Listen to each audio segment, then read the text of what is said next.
Hi, this is Delilah S. Dawson and her current cold virus, and you are listening to What a Piece of Junk podcast.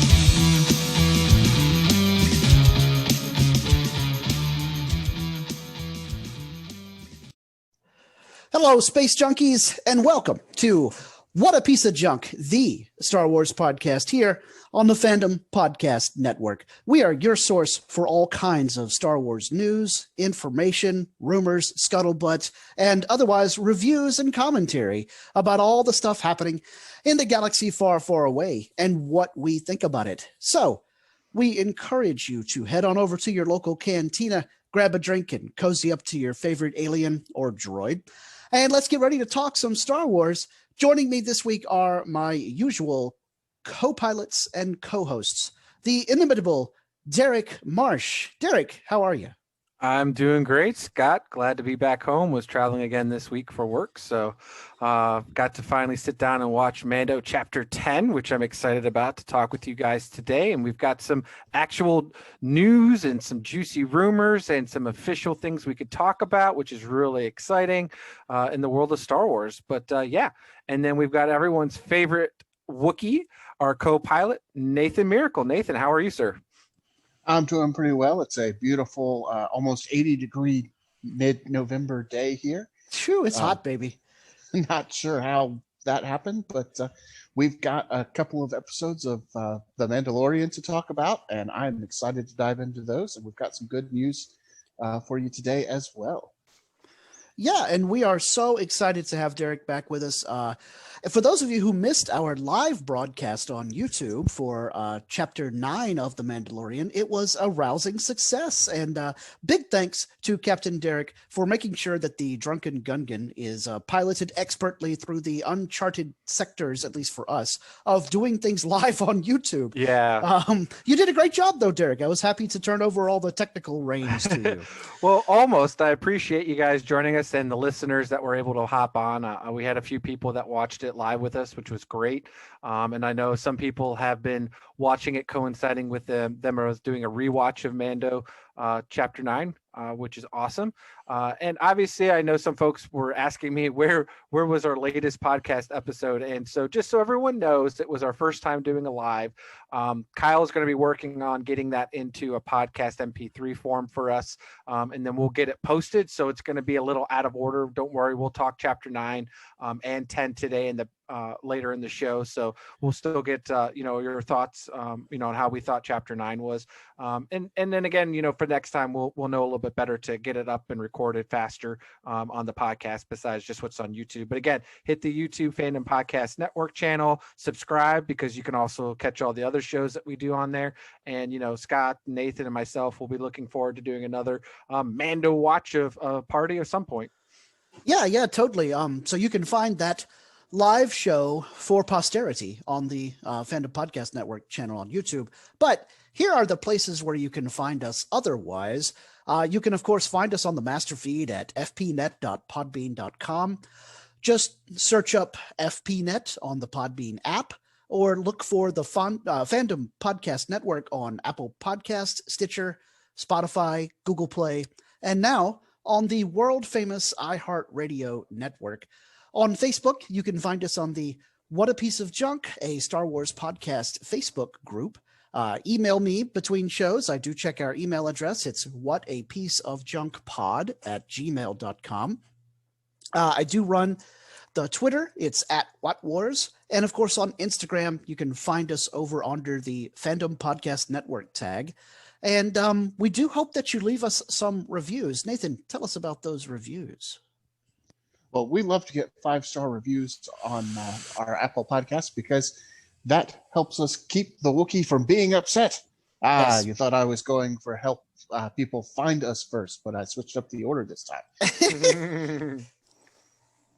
Yes, and we do love those 5-star reviews. because you want to let the Wookiee win, but any kind of review is important to us, and we take your feedback into account.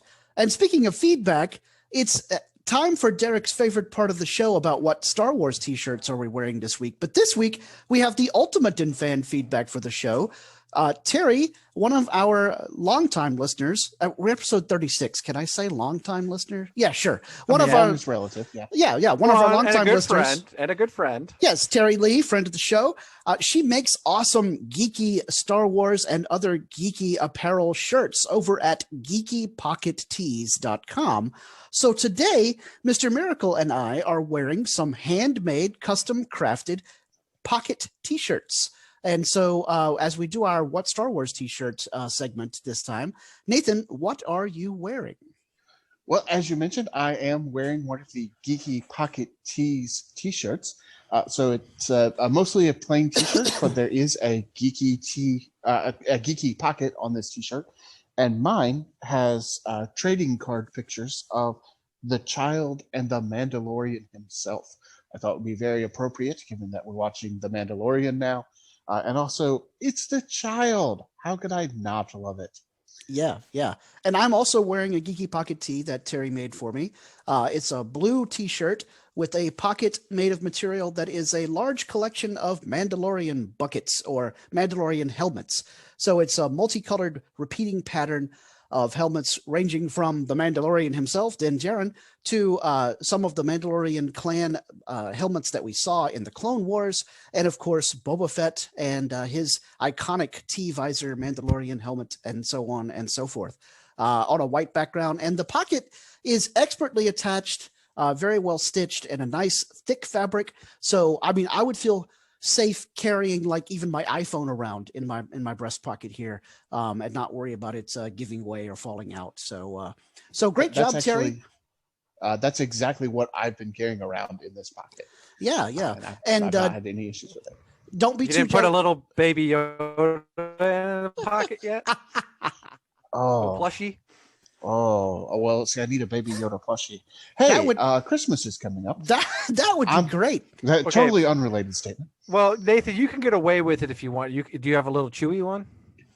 I do have a Chewy action figure. We could do that, or look in the children's section. You can always find a little plushie for ornaments right now too. They make the Star Wars plushie ornaments. Oh yeah. Yeah, I just saw that they're coming out with plushie Lego ornaments for Star Wars. There you go. Now, don't worry, Captain Derek. I do have a Geeky Pocket tee for you. I'll be shipping it out to you this week. I'm excited. And it looks great. So it'll look awesome on you in some future episode. You can wear that. I get to talk about that. Yeah. But what t-shirt for Star Wars do you have on this week, Derek? I don't think I wore this one last time. So correct me if I'm wrong though, but maybe I did. So let me show it to you guys. You can remind me if I wore it or not. Oh no, that's awesome. That is new. I don't remember seeing this.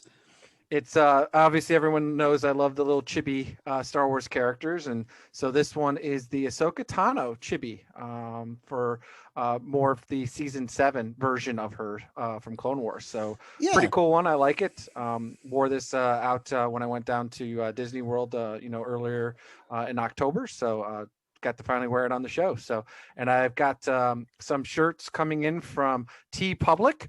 Obviously I'm not going to talk about them now until they come here and I can wear them on the show and talk about them. But speaking of T Public, we would appreciate it if you head on over there, search the Fandom Podcast Network, search for What a Piece of Junk, and you can get some of the cool apparel out there that we have for the show.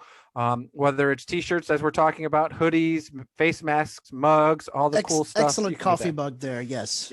So but yeah, head on over. Anything you get from there that's with the What a Piece of Junk logo on it helps us keep the ship running. So we appreciate the support that the fans and listeners out there have for the show. So great stuff. Good times. All right, I'm going to mosey on over to the bar. We've parked the Drunken Gungan on Tatooine this week because that's why it's so hot. That's right. That's why it's so hot over here. That explains everything. And so I'm going to head over to the most classic of all Star Wars cantinas, the Mos Eisley Cantina, and grab something to wet my whistle and see if I can find out any Star Wars news and scuttlebutt. All right, I'm back. since we're kicking it so old school at the Mos Eisley Cantina this week, I'm kicking it old school myself with a bottle of beautiful cheer wine made right here in Charlotte, by God, North Carolina. This is one of the cool 100th anniversary bottles of cheer wine, because they're still running their 100th anniversary logo, even though that has been a few years ago now. But the first and best cherry flavored cola celebrated its 100th anniversary in 2017. So we're just a few years removed from that. Mita and the kids and I actually got to go to Salisbury, North Carolina, and celebrate at the festival that they had. Gosh, guys, remember when we used to have big public gatherings and street fairs? Good times, good times. Seems like well, if you were Notre Dame last night, you didn't care. That's true. As 10,000 students, went on the field there. So yeah, so. Anyway, in addition to this excellent cheer wine, which I'm amazed they have, well, I'm not too amazed that they have it here in Mos Eisley, I did get some cool Star Wars rumors and scuttlebutt. I think probably one of the biggest or deepest cuts for longtime Star Wars fans this week, in the previews for upcoming Star Wars Marvel Comics issues, the things they send out to solicit you to pre-order the comics, Darth Vader #7 shows a wounded Darth Vader, a limping Dark Lord of the Sith, retreat back to Mustafar and actually head on over to the section of the planet where years ago he, as Darth Vader, but pre-cyborg Darth Vader, slaughtered all the leaders of the separatist movement at the end of Episode 3, Revenge of the Sith. And we see that current timeline in issue #7, Darth Vader is crawling into the room, and we finally get to find out what happened to the corpse of Newt Gunray. Now, Derek, had you been on pins and needles really wondering what happened to Newt Gunray's body, or any of the other bodies from the separatists that Darth Vader slaughtered? Not really, because I don't think any of us were expecting like Newt Gunray to be a Force ghost. If that had been the case, then maybe it'd be a little bit cooler. But at this point, a decayed Newt. I mean, the pictures we saw is pretty funny. It actually looks like a poor lizard that died and was sitting out on a cement block for baking 2 weeks and baking in the sun, right? So that was pretty much the first thing that came to my mind. So I thought that was at least somewhat funny, but I wasn't clamoring to see, is Newt Gunray really dead? And is he going to be coming back like the Emperor 16 times? Yep. So the panel or page really in question was part of the preview for issue #7, and we do indeed see Vader crawling into the door, and the control room is almost exactly as he left it. However many years it's been since between the time he killed them and he became the cyborg and is now there. Newt Gunray's body is laying where it fell. Blood stains still all around it, almost just like a desiccated, almost like a mummy in an Egyptian tomb, I guess, which makes Newt Gunray's headdress and all that stuff look even more hilarious. Nathan, were you curious as to what happened to the body of Newt Gunray, or are you just kind of like, ew? Well, I'm actually a bit confused, because I always thought that section, that control room section, fell off into the lava, and all of the people who were in it were incinerated. No, I think it was a section that extended out from that fell off into the lava. I just thought it took that room with it. So I would have thought that his body was toast. I mean, nice crispy toast. I would have thought that the room and all the bodies were toast later. I mean, this is years later in the comic. I would have thought that they were all toast later, like maybe a day or two later, when the heat shields that were around that place lost power and the lava just sort of reclaimed the surface of Mustafar. But I guess I was wrong. I guess the realism escaped the comic book artist storyteller. Maybe so. Now, I do have a question here. When exactly does this comic take place? So the Darth Vader series right now is happening between A New Hope and The Empire Strikes Back. All right, and the reason I asked that is in Rogue One, we see it appears that Vader has a palace that's on Mustafar. Yes, and Vader's castle is on Mustafar in the Darth Vader comic, but the Separatist base, the little refinery, if you will, that we saw in Episode 3, Revenge of the Sith, is in a different section of the planet. Vader's castle is not part of that assembly, and in fact, Vader's castle is a castle that he sort of assumed control of, and the Sith architecture there predates Darth Vader's arrival on the planet. Interesting. See, I had always assumed, but I'd never looked into this, so maybe that's my own fault. I had always assumed that Palpatine forced Vader to build that palace upon the site where the Separatist leaders were. No, Like in That's fact, part of the reason I assumed. Like a that they were gone. poltergeist where it had been the dead burial Indian ground. Yeah, that could have been cool. no, in fact, The ghost of New Gunray. right. In fact, Fortress Vader, as it is called, was previously Sounds like a cool Bast. He-Man toy. Yeah, it was previously Bast Castle. It's no, I'm sorry, that's the wrong building. My bad. For those that obviously can't see this, Scott is literally like the computer in his brain is twirling around as he's trying to Yes, figure at this the out. spinning beach ball of death. The squirrel is running as fast as it can. There's smoke coming out of his ears. Yes, it was built by Darth Momin many centuries before. Sorry, not a decade before the Battle of Yavin. 12 years technically.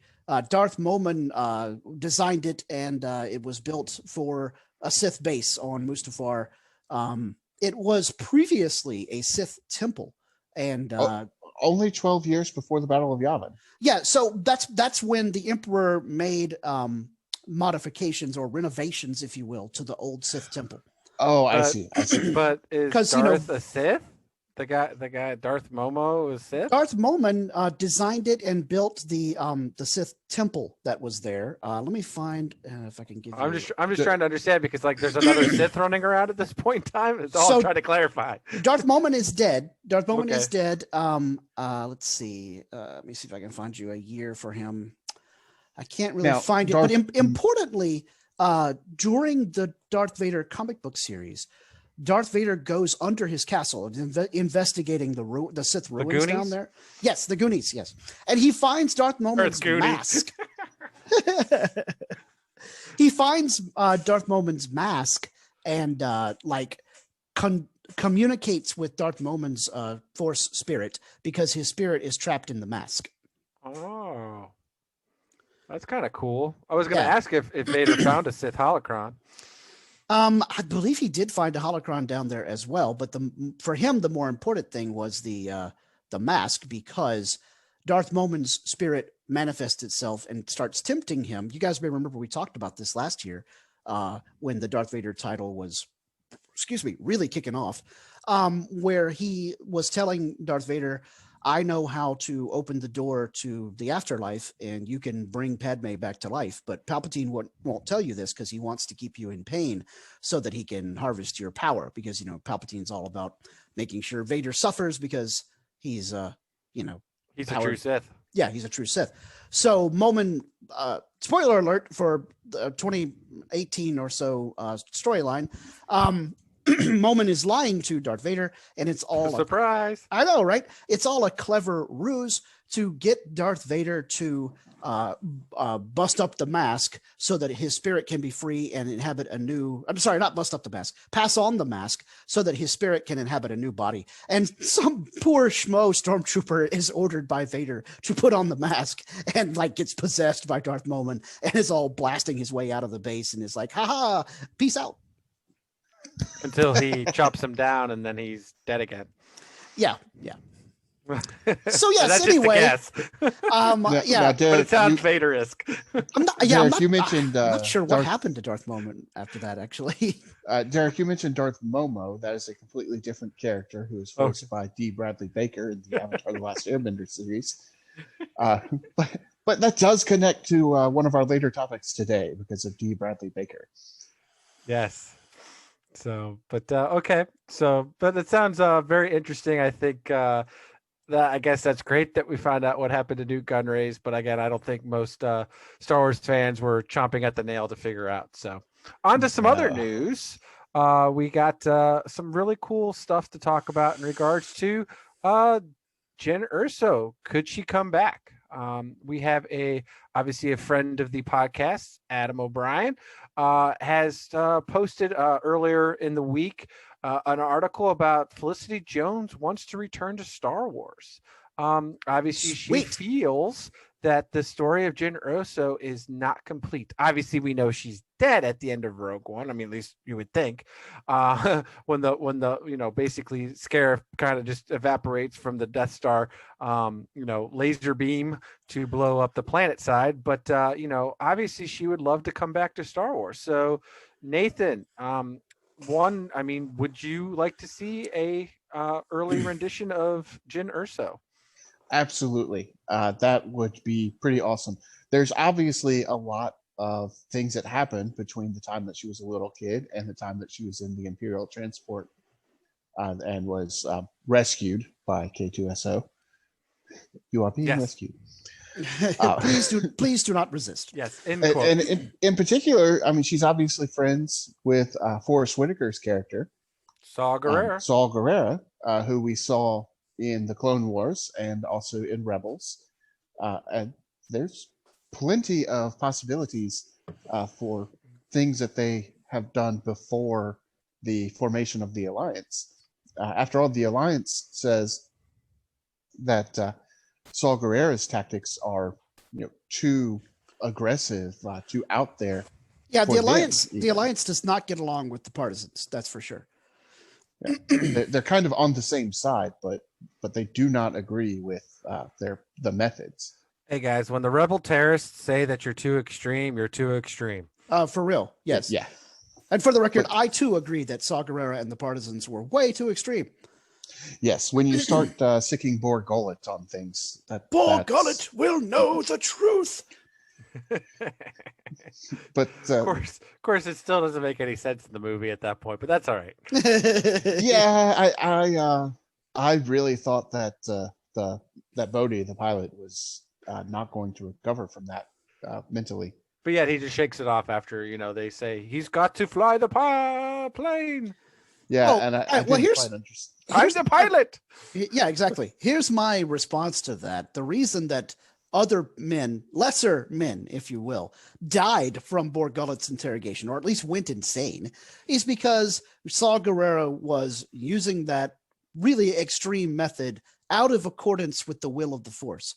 But the Force willed that Bodhi would recover enough because Rogue One had to happen. It was like a fixed point in time. You know what I'm saying? So you're saying Saw Gerrera earlier was guilty of waterboarding?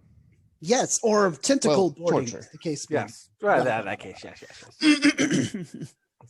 But see, we don't know this for sure, and one thing that would help answer that question is a series about Jyn Erso. Oh yeah, totally. A Rogue One prequel that shows us how, first of all, how Jyn Erso got captured, what she was guilty of, her post adolescent rebellion stuff, and then also shows us how Saw Gerrera went down that dark path to become a partisan, and how he lost his leg and all that stuff. Yeah, there's a lot of unknowns that Star Wars fans would be chomping at the bit to find out.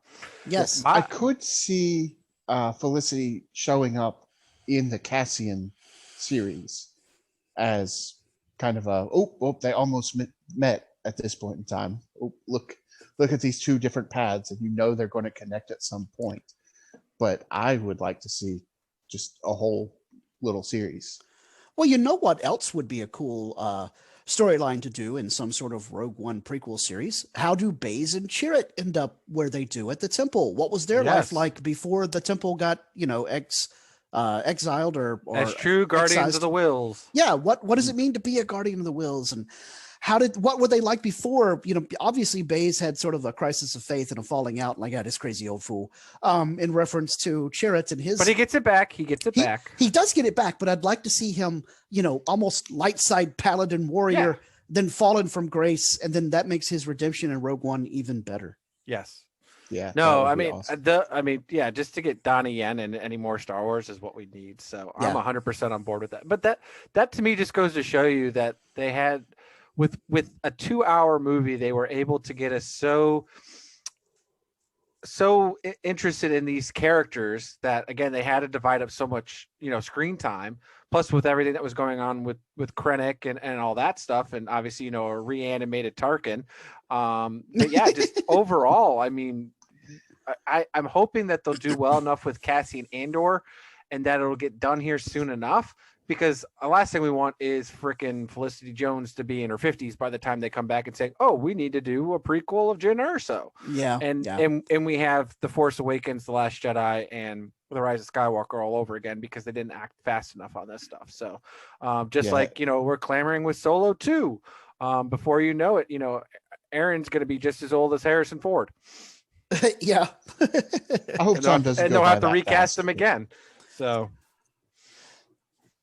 But Although it would be a little bit difficult to have Jin like come back, as a considerably older character and reflect on her previous life, given that I mean, I don't know how you survive a Death Star blast. hey man, Sith super science and dark side powers. That's all I, I got was to say. going to say, But I she mean, wasn't Sith, or was she? hey, she for wasn't all Sith. we She know wasn't of, Sith yet. hey, Oh. for all we know, I mean, we've already learned this with Picard. She doesn't have to be an actual, she could have been an android. Her dad could have built her as an android. That's if true. anyone was going to do it, Yeah. If that- anybody, if anybody in Star So- Wars was going to do it, Galen Erso would be the guy. Yeah. But I And then Oh, we it- know how the Force works in mysterious ways. So It's true. It's true. And of course, speaking of mysterious things from the Force, this isn't actually on the show notes, but we did talk about it as a possibility. We have a trailer from this past 2 weeks to discuss in Star Wars World that shows us literal, totally explained Star Wars time travel. Guys, the Star Wars Lego Holiday Special involves Rey traveling through time. So is this a backdoor effort to legitimize time travel even further in Star Wars, or is this just Lego Land chicanery, Derek? well, we already know it exists, right? We've learned that's that what I'm we've saying. talked about Legitimize this. it even Yes. further. So now it's just allowing Star Wars canon / Lego Star Wars / Monty Python Star Wars / Robot Chicken Star Wars. Boom. All merged into one, which again, I'm fine. I mean, to me, this is perfectly makes sense. It allows, the only thing I think that would be funnier is if we got live action Star Wars, but breaking the fourth wall. But outside of that, this trailer, looks hilarious, guys. I don't know what else to say other than I'm excited. I know, like you guys, I've watched the Star Wars Lego stuff. I chuckle. I mean, I know it's made for kids, but at the same time, it's funny. It's zany. I don't mind it. They do have some nuggets out there, whether, Star Wars, the actual fully canonized story wants to take from that, because again, we don't know whether Dengar's still Australian or not. Right. He could be. But at this point, at least it gives us something to say, hey, here's some fun stuff, have a good time. And I'm okay with it. Right. And we get some reoccurring characters. The biggest one I'm excited to hear is, Billy D. Williams. Yeah, totally. That's so exciting. I loved the scene at the end of the trailer where Vader and Rey have accidentally or purposefully, I don't know how it's all going to work, time traveled the whole shebang to Tatooine, and teenager Luke Skywalker is looking at all of them going, wow, what's going on? And Darth Vader's like, whoa, Son? my son. I mean, look at those two wonderful desert suns. Yeah, that was good. And my favorite was when the Emperor is like, less talky, more fighty. Yes. So Nathan, apparently there's some sort of magic rock for, the barest of all MacGuffins, some sort of magic rock that allows time travel. We know that's what's happening because in the trailer, I believe Darth Vader himself is holding the thing and says, oh, so you can use it to travel through time or something like that. What are your thoughts? Is this further trying to legitimize time travel, or is it just a bit of hilarious comedy? I think this is a bit of hilarious comedy. I think that this is something that they're introducing just so that they can get some paper thin excuse for why the holiday special can include all periods of Star Wars. And when I say all periods, I'm hoping that it goes beyond just the movies into some of the Old Republic stuff. Although I'm not sure that it will. Oh, I believe that it does go into some Clone Wars cartoon era stuff, because I think Ahsoka was in a background shot at one point. But as far as like Star Wars, the Old Republic MMO, or Knights of the Old Republic video games, those novels, I don't know. It would be really funny and very meta, though. Derek was talking about breaking the fourth wall. If they had a cutaway gag or a split-second gag where Rey ends up in a story that is clearly from the old expanded universe, and like, I don't know, she talks to Prince Talks to Mara Jade. She talks to Mara Jade or something, and then suddenly Mara Jade says, looks at the camera and is all like, "No, sir, you don't have to worry about fixing our problems. Apparently, we're not even important enough to be canon anymore." And then Rey is like, "Oh, good, I have a lot more to do." Boop, and then time travels out. No, I would those rather were the bloopers. Yep. I would rather her travel to the far, far distant future from her perspective. And pop out and say, "Oh, look, it's Han Solo," but it's actually Indiana Jones. Nice. Or better yet, she lands in a E.T. Lego set and goes, "Whoops, wrong franchise." Bloop. Yeah, I mean, or we could get Jurassic Park or Jurassic World, or we could get Marvel. Now, I mean, Chris Pratt plays in half the stuff, so yeah. E.T. His species does canonically exist in Star Wars. Well, as soon as she bloops out, we stay on E.T. for just a second, and like a Sith Lord walks around the corner, and E.T. whips out a lightsaber because she forgot about that part. yes, that would be hilarious. That'd be amazing. Actually, that's what we need to have now. I mean, we have Wookiee Jedi. We need an ET Jedi now. Totally. Lucasfilm, call me. I'm available. Now, I could see her showing up in the Senate. And yeah. What happens if that is how ET actually controls the Force with his finger? Boom. Well, that's it. That's always been the explanation. I'm falling down this rabbit hole at the moment now. And how do you think the bicycle was flying through the air? I mean, come on. It all makes sense now, doesn't it, guys? Well, and remember, he recognized Yoda species. Yeah, when he's walking down the street, he sees Yoda, or kid in costume as Yoda, and goes, "Home." Yeah, I mean, come on. It all starts to make sense now. I mean, maybe he knew maybe the ETs live longer than Yoda species does. Yeah. Home was Coruscant. Because again, the movie starts off in a long time ago in a galaxy far, far away. Well, apparently ET might live forever. Yeah. Either way, I'm looking forward to this Star Wars Lego holiday special. And if nothing else, it gave me an opportunity to last week try and discourage a longtime Star Wars fan, a person who's been a Star Wars fan longer than I have, from watching the original holiday special. Our friend of the show, Kelly Jenkins, was hanging out with us playing cards at my house, and he said, "Wait, there was a holiday special before this one?" And we're like, "Don't watch it, Kelly. Don't watch it." But did he watch it?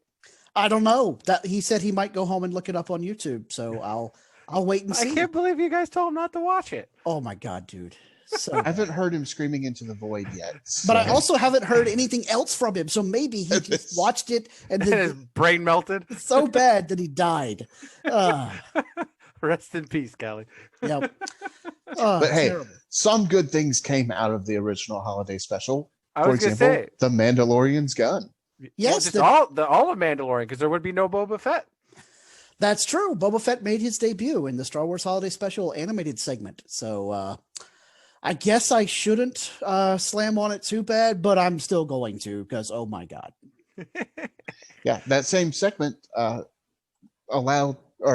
us that Chewbacca can tell if somebody's bad by how they smell.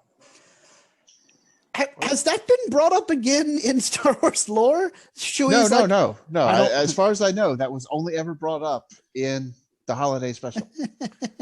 It'd be so great if they do Solo 2, and at one point they run into somebody that we all know is gonna be a horrible person, but they don't know it yet. And as he walks off, Chewie leans over to Han, and then he can run into Count Dooku. What do you mean he doesn't smell right?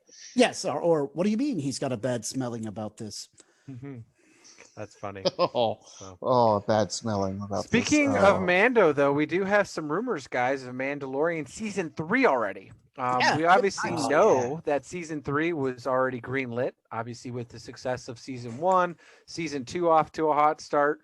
I'd be surprised to see what the streaming numbers are for episode chapter 9, season 2, episode 1 of the Mandalorian. While you report on these rumors about casting for season 3, I'll see if I can look that up. Yeah.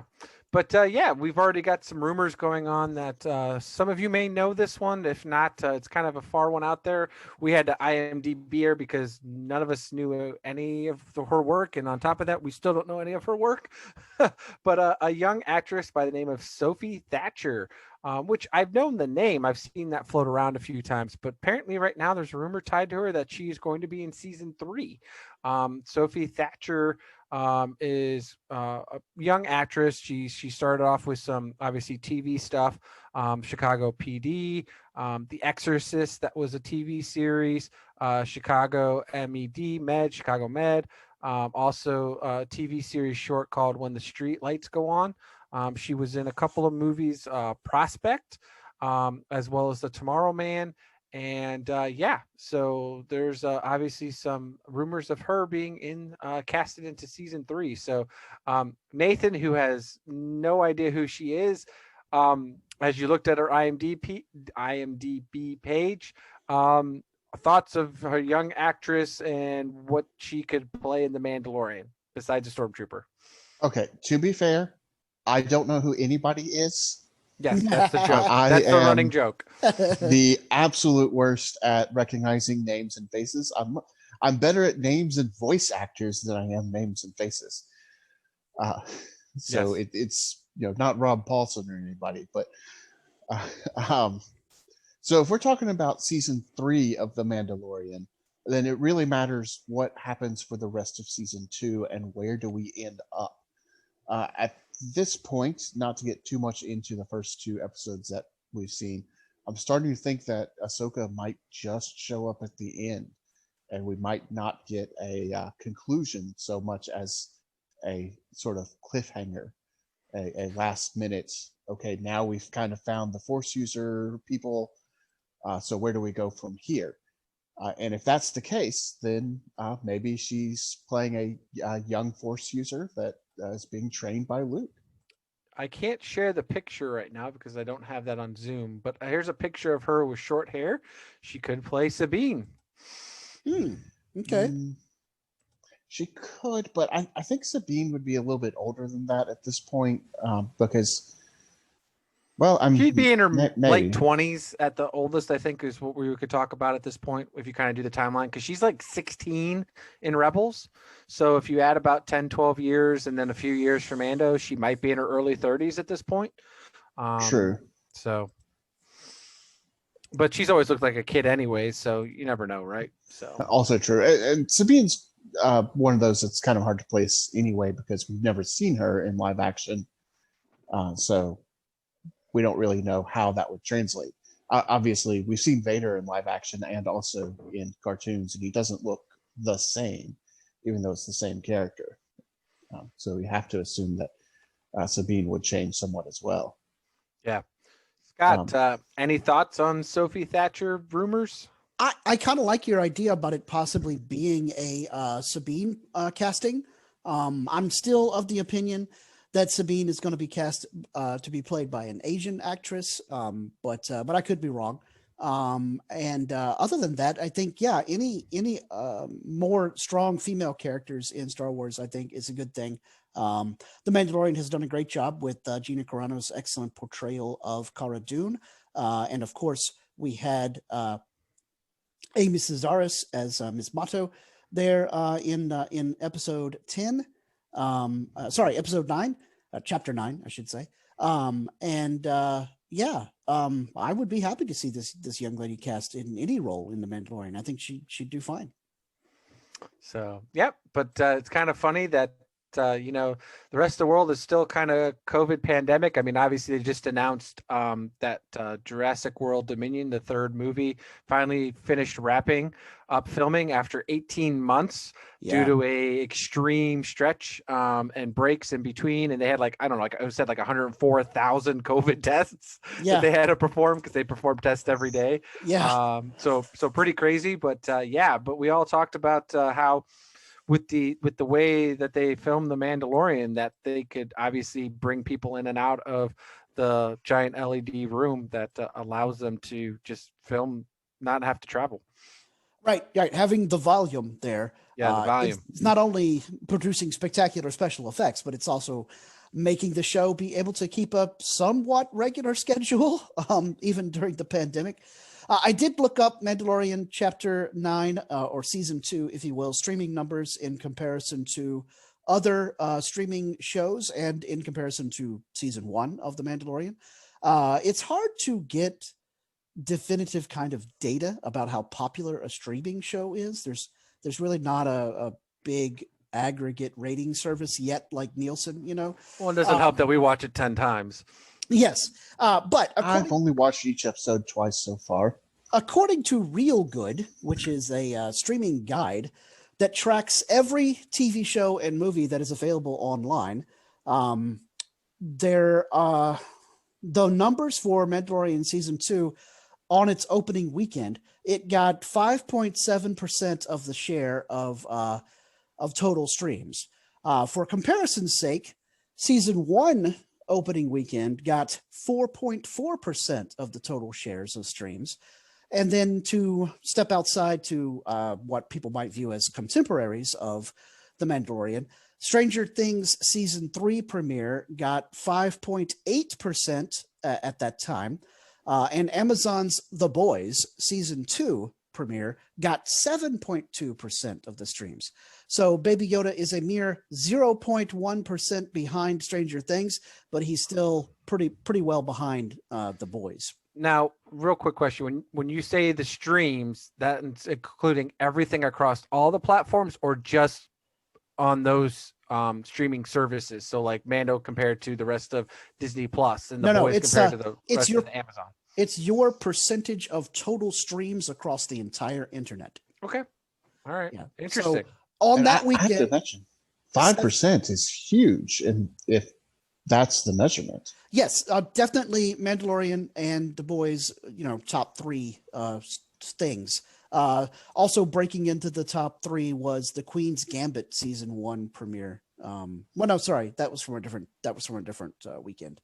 But yeah, and then there's another system, Samba TV, that measures smart TVs and what people are watching on smart TVs. So now this would be if you had Disney Plus built into your television, like you had a Samsung LG TV or whatever.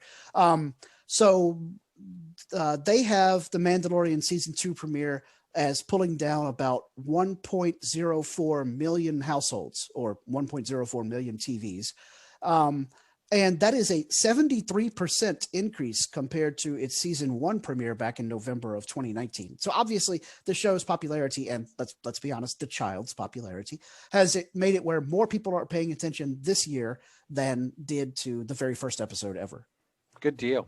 So anyways, I mean, we just knew there was a lot of hype. So again, it sounds like the numbers are proving that it's doing well and it'll continue to do well. So yeah, and of course, people say that one of the reasons that if it were available on, say, Netflix or Fire TV or one of these other big aggregates, that it probably would be number one, because it's actually very impressive that it gets so high on the list when it's on basically its own flagship streaming service. Yeah. So if you want to watch The Mandalorian, you've got to get Disney Plus.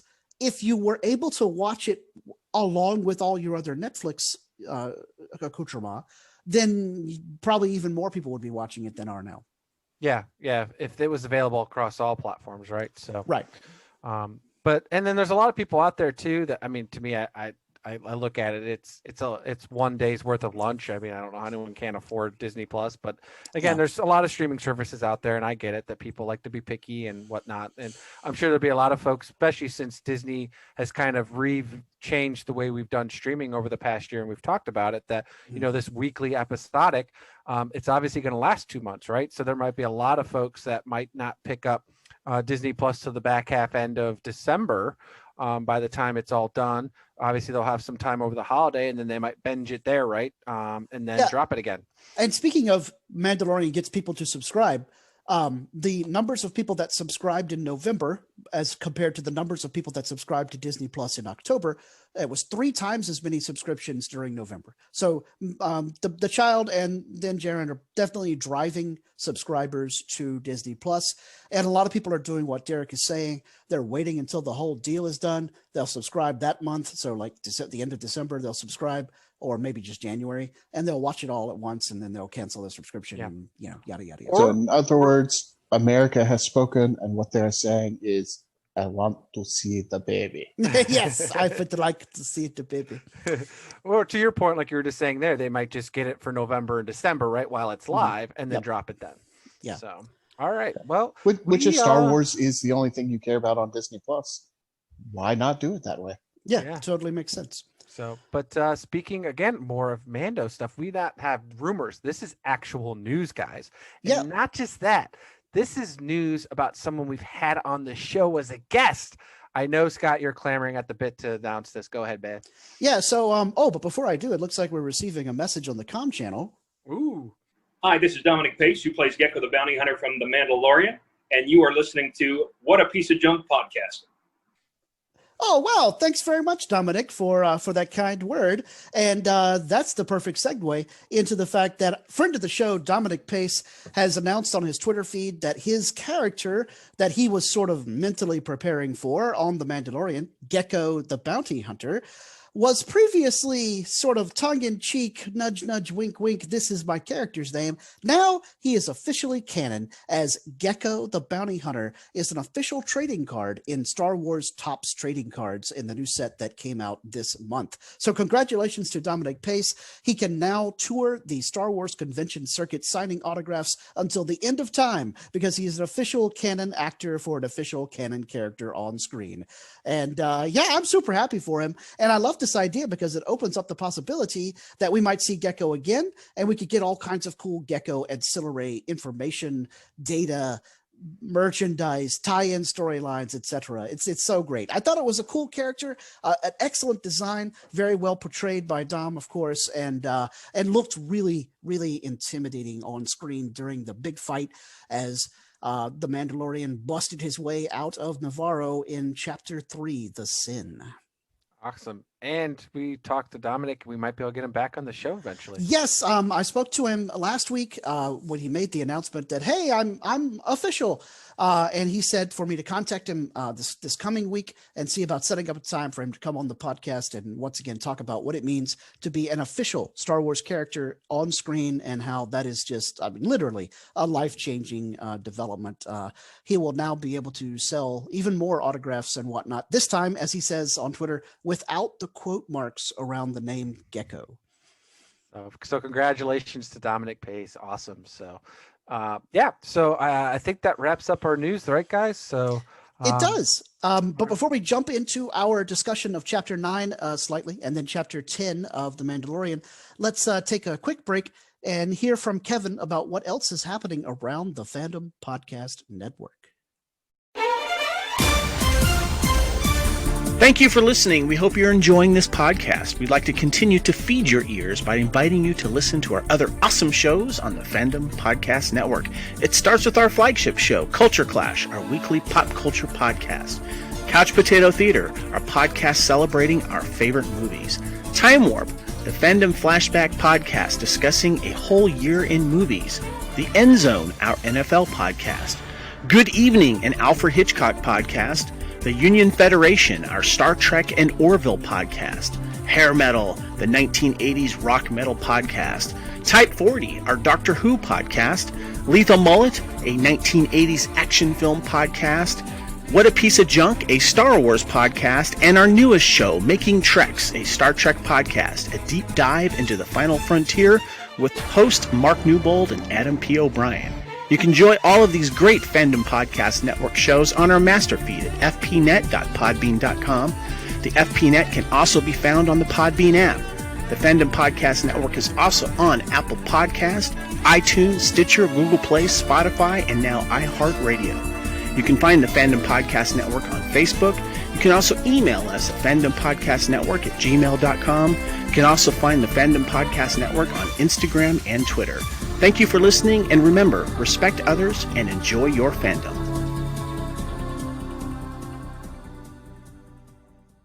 Hi, this is Eric Walker, the original Mace, the OM in the universe. Sorry, Sam Jackson. And you're listening to What a Piece of Junk podcast. All right, great. Thanks so much, Kevin. I hope your football team sports balls more efficiently than the other sports ball team. Goodness knows mine is not. Indeed. Yeah.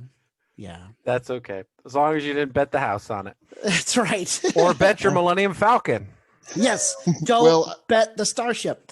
Yeah, don't put the drunken Gungan on, Falcon. or we'll have something to talk about, Nathan. Yeah.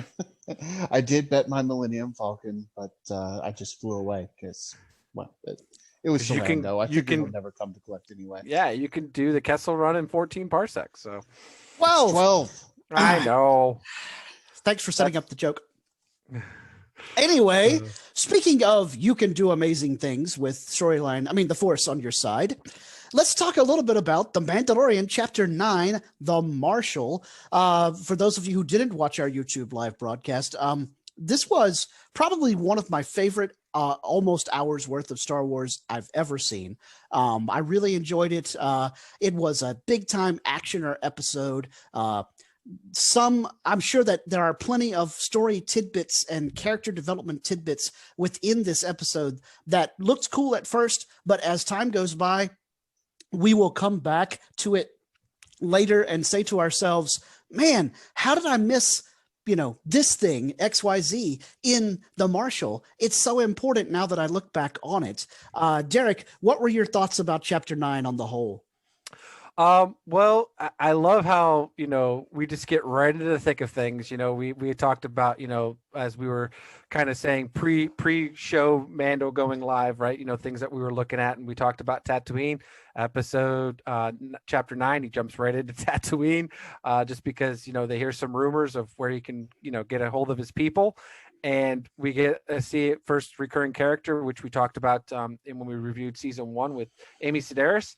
And her character and her fun pit droids, and obviously her fascination and with the child. So it was just great to get that, and yeah, that's how I love starting off the story.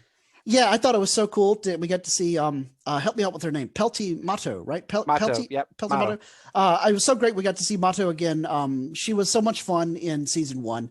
And when she got the child again, she was like, oh, this little thing has had me worried sick. If he ever buds or clones or hatches a new one, I will gladly take him off your hands. Just kidding, but not really. Call me. And so I think that's so great. She's the perfect representation of many, many members of the audience with their reaction to the child. And seeing her interact with Mando again, and then they got to do basically a scene of Tatooine lore, not just Star Wars lore, but the history of the planet and how everybody knows about the 2 big settlements. But at one time, Mos Pelgo was another settlement that was fairly well traveled and well known on Tatooine.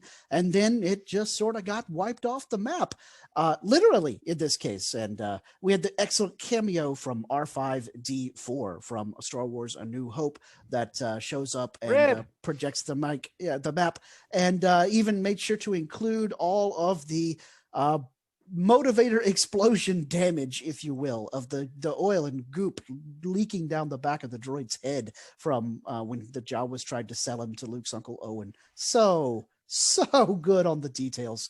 Excellent job again by Favreau and Filoni. Now, R5D4 did appear in the previous season when we went to Tatooine. He was in the cantina, but he just kind of slid across the frame. And if you weren't paying too much attention, you might not notice Yeah. that it is that same character.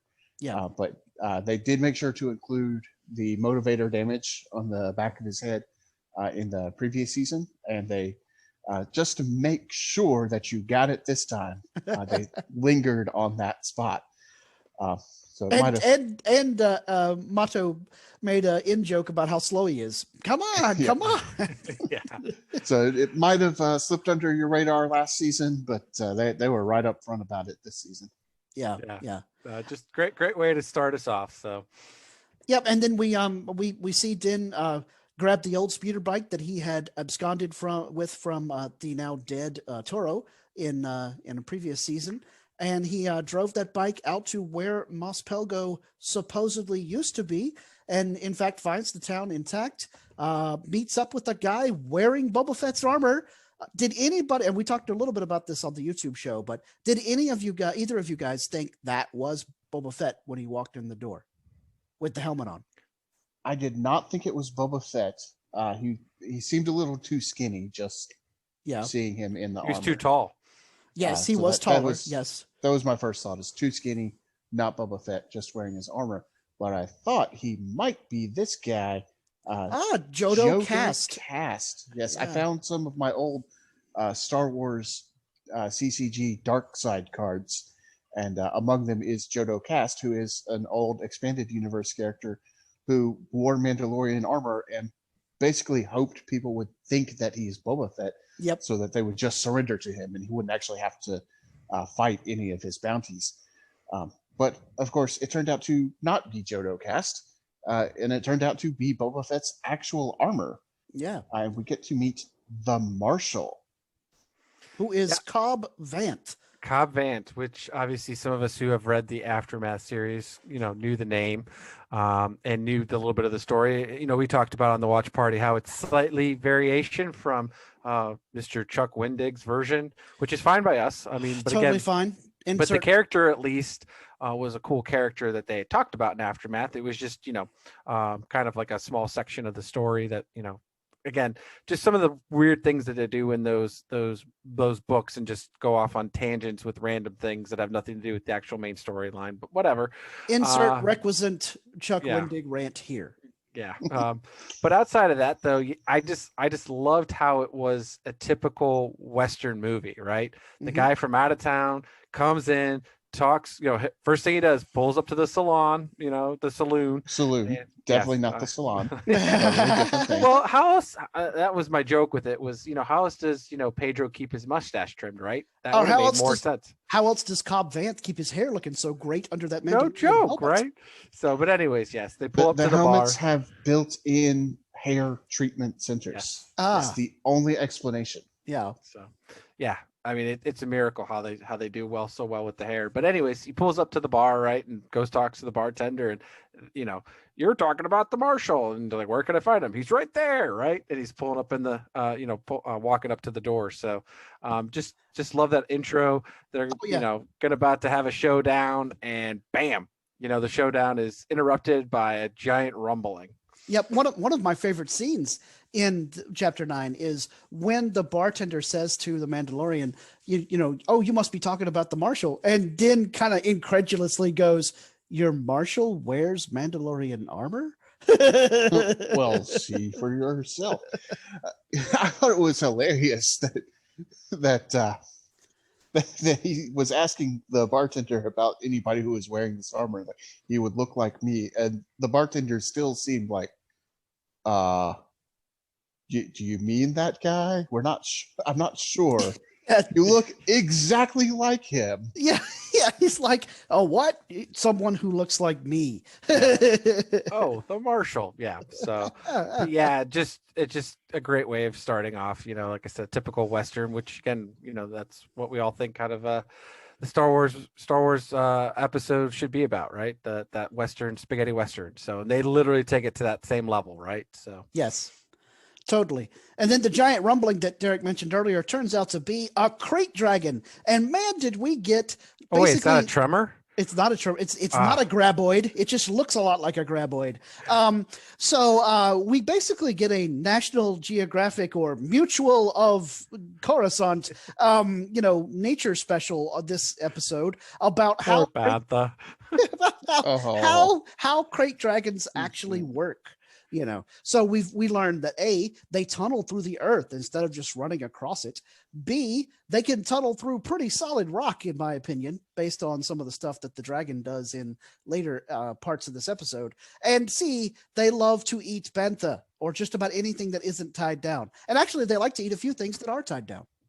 Yes. Actually, if they're tied down, that's even more helpful because they can't jump or fly away with a jetpack. Yeah, but sometimes, depending on how much vibration you're causing, the crate dragon will ignore the thing that's tied down and eat the Tusken Raider that's running away beside the thing that's tied down. Yeah, as soon as that poor Tusken Raider started running, he should have started off earlier. As soon as he got there, heard it roar, he should have ran. But nope. No, hang on. I'm receiving a message from beyond. Someone is taking over my body, you guys. No, let me tell you what he should have done. He should have run in an irregular pattern. Don't these wankers ever watch? These blighters ever watch Dune? I mean, honestly, these people at Star Wars are ripping off Dune once again. Let me see them try those tactics against the Shai Hulud. I tell you what. Oh, sorry. I was possessed by Adam O'Brien. Yes. My bad. Shout out to friend of the show and Fandom Podcast Network contributor. And Adam the guy who loves O'Brien. to do impersonations of every Fandom Podcast Network. He does. So we'll see how he feels about somebody impersonating him, especially since those were legitimate complaints that Adam had about this episode, this Chapter 9 battle between what he called a sandworm, the Shai Hulud from Dune, and the Mandalorian. Actually, to be honest, the first thing I thought, besides Tremors, was actually the sandworms from Beetlejuice because it was right on Halloween. So, and I've obviously been watching a lot of Freeform because that's what my wife watches during Halloween month. And that's all I kept thinking, sandworm from Beetlejuice. Yep, totally. So, but that's a question though that you brought up though. How does the crate dragon tunnel through solid rock and stuff that we see here, which is really interesting because we don't at any point see it really have any arms or legs, right? I mean, it just seemed like a giant snake / worm, right? Or did I miss that it actually had legs at some point? I think it had some smaller, little prehensile T-Rex arms, nubby things that it used to pull itself around and dig. I not only didn't see any of those, I don't recall ever seeing those any sort of arms on any crate dragon skeletons. That's because true. we do see a skeleton in A New Hope or the original Star Wars. Yeah. And it doesn't seem to have any legs. I think it is just a snake-like. It is a legless dragon. Yeah, and it sort of undulates its way along like a snake. However, talking about it tunneling through solid rock, I actually think that when we see later on, we see it spray the acid stuff onto the Tusken Raiders and then some of the settlers from Mos Pelgo. I think that the spray acid gunk is actually not an offensive weapon. It just uses it sometimes that way. What it really is used for is to dissolve the rock in front of it as it's tunneling along. That would make sense. Pretty quick then. And you can just also happen to dissolve people. Yeah, if they're in your way. Yeah, but anyways, Beskar. It was just a great movie just to get back into things because, one, we got an hour long of the show. And the fact was, obviously we had to see, Timothy Olyphant playing the Marshal, great character, as we talked about in the watch party, it's guaranteed he's coming back at some point in this series. I expect Cobb Vanth to come back in the finale for season 2. Yeah. Definitely we would assume it'd have to be at this point. Right. And do we get the first spinoff, right? Who knows? Yeah, maybe so. I think one of my other favorite parts about this episode is where, we see that the jetpack that Cobb Vanth is wearing from Boba Fett's armor, that's he has on during the climactic battle with the crate dragon, is repaired in the same spot that it was damaged in Return of the Jedi. If you pause the scene and look at the back, you can see where it's been welded over, probably by the Jawas. And then later, when he wants to make the sacrifice play, Din Djarin smacks the the jetpack in the same spot to send Cobb Vanth spiraling out of control to get him, and this time, instead of throwing him into the Starlight Pit, to get him out of harm's way, and then uses his amazing Mandalorian arsenal, the JP rifle. By the way, I found out the official name for that tuning fork rifle. It's the JP ARM rifle, I believe is what it's called, because I bought one in Star Wars The Old Republic MMO, so my bounty hunter... Oh, they finally had it in the game? Although bounty hunters still can't use blaster rifles, but my rebel trooper and other people who can use blaster rifles are able to carry that gun around. So they missed a great opportunity there. But that's absolutely. Right. I don't know why I don't understand why it is such a big change to the code of the video game to make it where this particular class can now have access to this weapon. Or even better yet, come on, BioWare, where you at? Sell a token on the market that if you buy it, you can unlock that weapon for your class. Hello? Or just the simple fact that they can make it the normal weapon, but it just happens to look like the Winchester rifle. Yeah. Put the JP rifle as a very large pistol. Boom, problem solved. Yeah. But I did get the pistol as well because I bought the whole kit. So I have an entire suit of Beskar. Yeah, baby. And I have the pistol. It does look exactly like Mando's pistol that he frequently uses. And I have the rifle. Hooray for microtransactions. That's right. And then because I'm still part Ferengi, I took that rifle, the version that I couldn't use on my bounty hunter, and sold it on the Galactic Trade Network for 64 million credits. Yeah. And now he's living the high life. I am living the high life, decorating my little. I was going to say, are you decorating your home? Did you buy one on Alderaan? I do have one on Alderaan, and I have found the Killix. And we can talk about Killix as we transition over into Chapter 10, unless you guys have some more Chapter 9 stuff you want to talk about. No, I think I'm good on Chapter 9. You got to bring it up again. You didn't bring it up, Nathan. Your favorite thing that you thought about with the CCG and the Crate Dragon. I'll give you bones? No, I'll give you a hint. At the end of the episode, the Tusken Raiders are celebrating killing the dragon. Women wearing his earrings. Oh yes, the Crate Dragon Pearl. Yeah, the Pearl, baby. Yeah, that is a piece of expanded universe lore, and I've seen a lot of people saying how they're excited that they brought that back in from one of the MMORPGs, and I keep having to keep myself from explaining to them, no, this is a much older piece of expanded universe, because I first learned about it with the Star Wars CCG. There was a Crate Dragon in that game, and it mentioned in the lore, which in that game, lore was often very important, that the Crate Dragon had pearls. Yep. And as we discussed on the YouTube show, Crate Dragon pearls were talked about even prior to the 1990s in various other old universe stuff. Yes, and I saw a fan theory that the Mandalorian might receive a lightsaber sometime this season, or might build one to counteract the dark saber, and question what color might his lightsaber be. I thought, if he's going to make a lightsaber, going back and getting a piece of that pearl would be a great way to get the Kyber crystal for it. Oh, that would be cool. And he could have it be very, as Derek told us about on episode 35 of this very podcast, he can have a very nature-themed lightsaber that he puts together with like a Crate Dragon fang on the hilt. Well, I was going to say, a Rancor tooth, which you could get. Yeah, or Rancor tooth, which Derek saw at Galaxy's Edge, in the lightsaber. Maybe a spider leg. Yeah, something like that. Spider leg. Oh my gosh. But I'm jumping ahead of ourselves here, so. Yeah. No, overall, that's a pretty cool theory. I mean, it would be interesting to see how he could do that. I mean, more like I would think it'd be he'd build one to help build for Baby Yoda, but maybe. It'd be interesting. Perhaps Baby Yoda's going to build his own, causing Mando to look at it and go, hey, I got to get me one of these. And then he goes and makes his own, right? Weapons and Baby Yoda's my religion, and I didn't know about those. So yeah. Well, we do know that he knows about the Force, which is so confusing to me, though, because let's go to Chapter 10, guys. All right, okay, let's start Chapter 10. Chapter 10, The Passenger. Yes.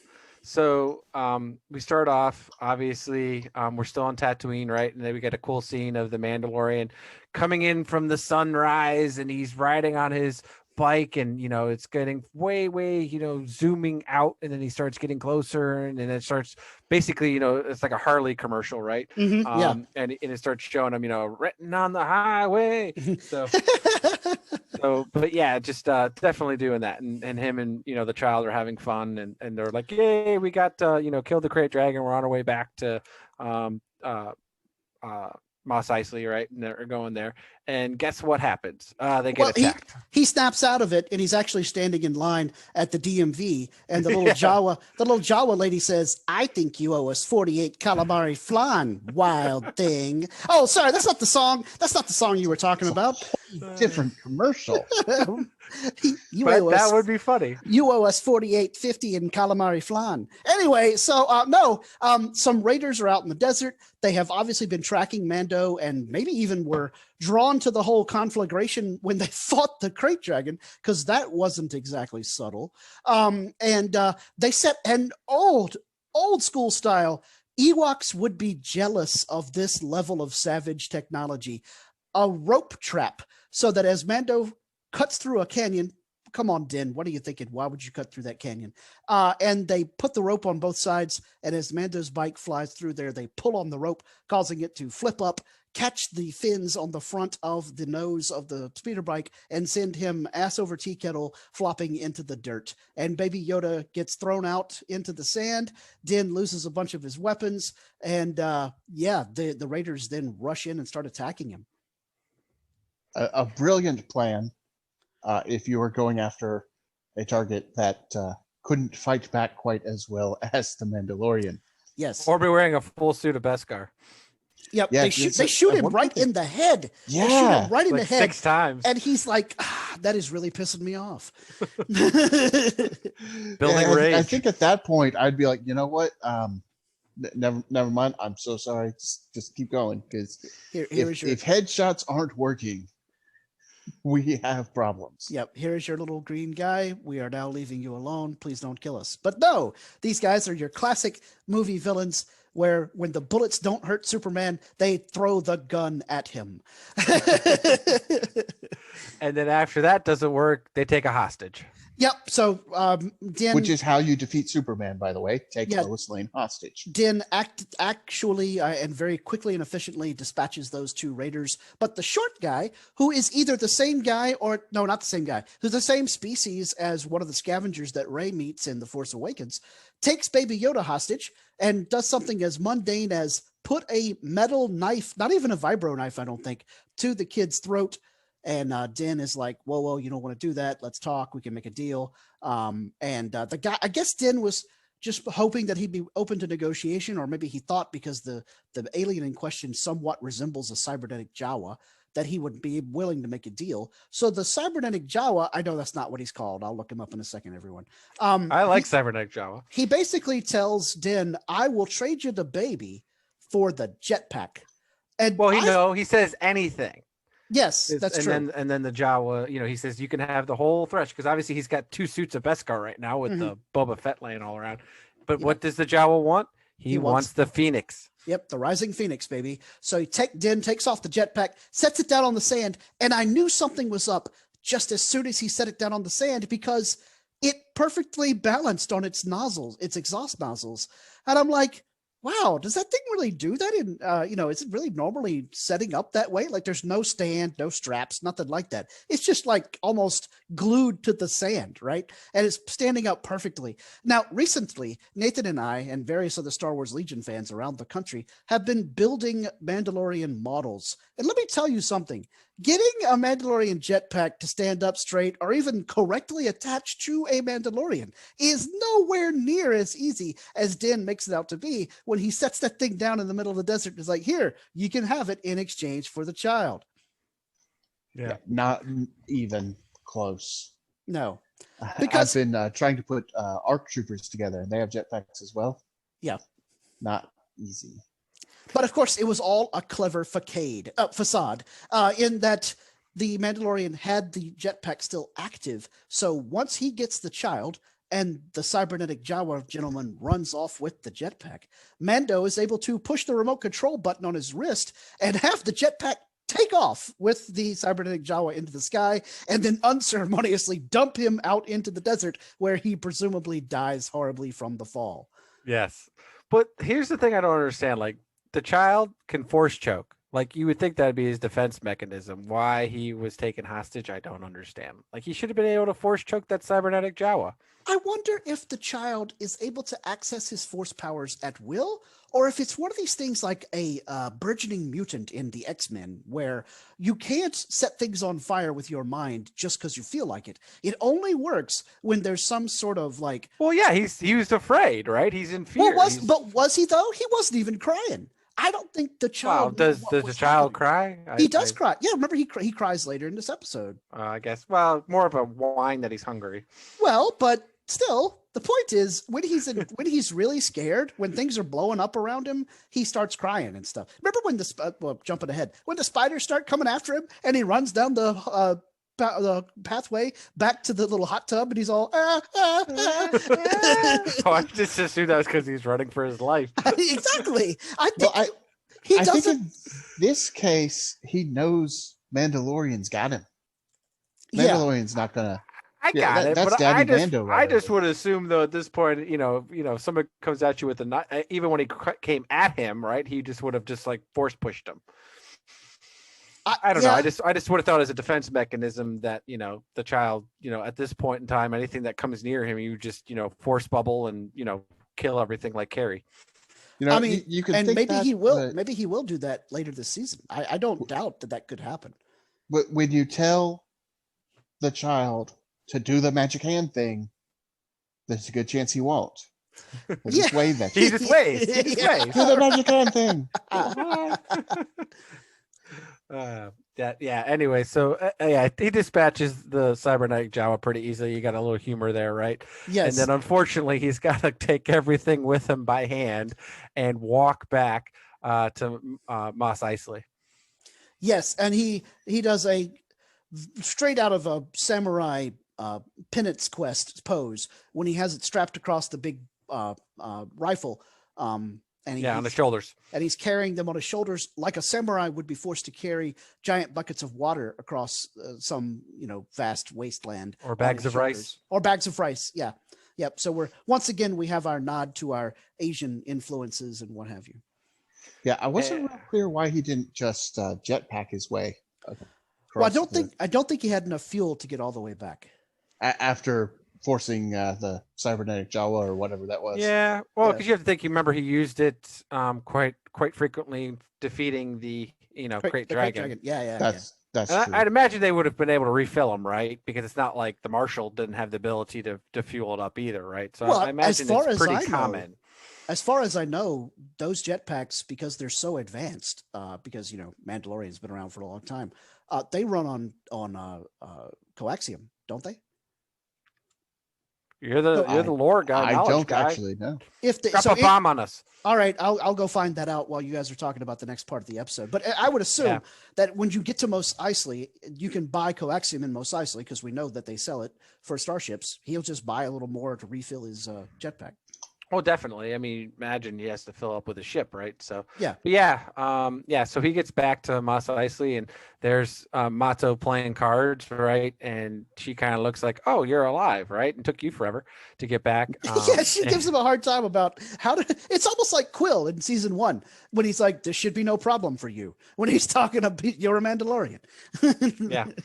So, and obviously she's playing cards with, I can't think of the species, but it looks like a giant praying mantis. So, okay, that was my segue from a few minutes ago in Star Wars The Old Republic. That's a Killick. Dr. Mandible is a Killick. So he is a reference. I believe he's a Killick. Of course, this is 1 week or a few days removed from the episode, so things could be retconned, obviously. Well, I know there's the card in the premiere of Star Wars CCG. I know there's a Killick in Mos Eisley, and they took a photo of it, and it's a character. I just don't remember what they called it. I think you might be thinking of the Yam Reed name, Kitik Heed Kak. Yeah. There's that too. But I feel like there was both. I have to look it up. I have to pull up my old cards at some point.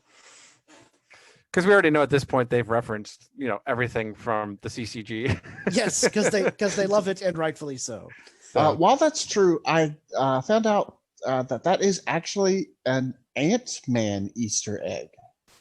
Yes, because Peyton Reed, is that right? Peyton? No, what's his name? The director of this episode is the guy. It's a real world person name. I'm not going to be of any help here. Yes, the director of this episode is the guy who directed Ant-Man.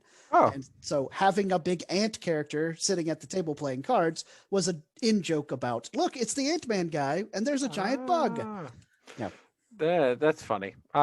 So, but anyways, he basically says, the lead didn't work out, that it was just a guy wearing the armor, because he obviously drops, the helmet on the table.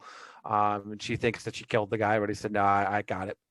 And had to kill Great Dragon for it. Trade for it.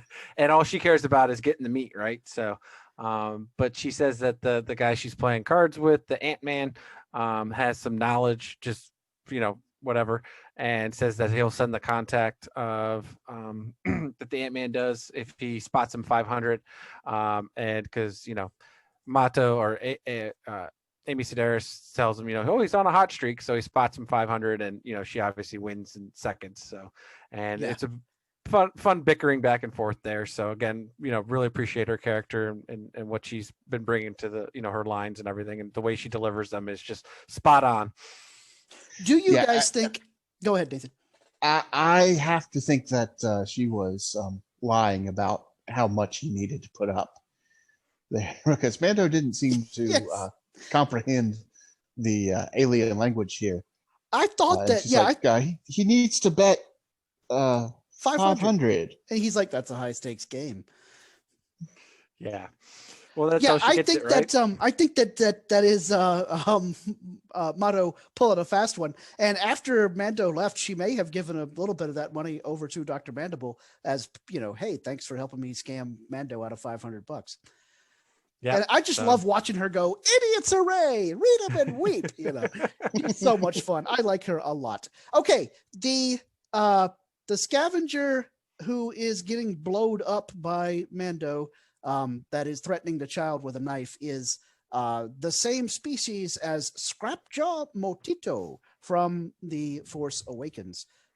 His species is native to Jakku, and so I don't know that the species has an official name yet. So Cybernetic Jawa. Yeah, we're going to go with Cybernetic Jawa. We might as well, because from my research, the species is humanoid. Yeah, right. We don't have an official code for that. As you guys know, as game designers and play testers for the Star Trek game, that's what we call every race that doesn't actually have a race. They're humanoid. My favorite one that we do over in second edition of Star Trek is when we get to the species box and we don't have anything, but the picture is clearly something not human. We just put alien.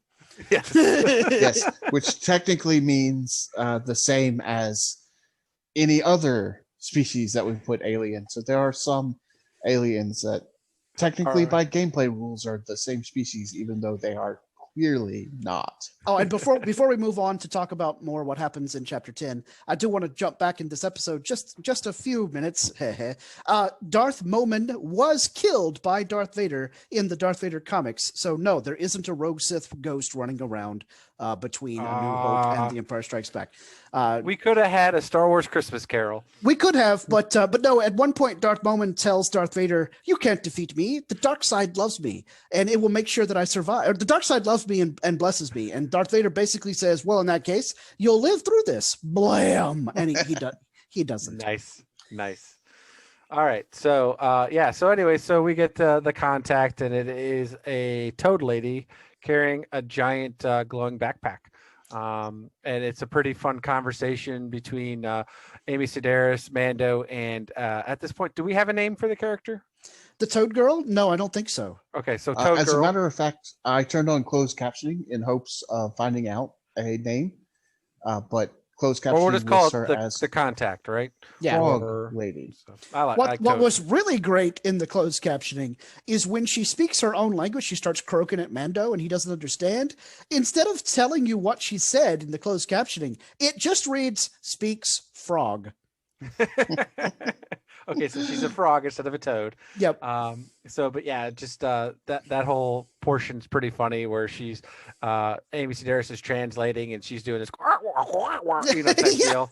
It reminded me of Solo when we hear Han speaking Sherwook. Yeah, so it's half off and it's half bad, and then I love how she's paraphrasing, because the Mando asks, she said that because obviously she says it like in what would appear to be like 4 words, right?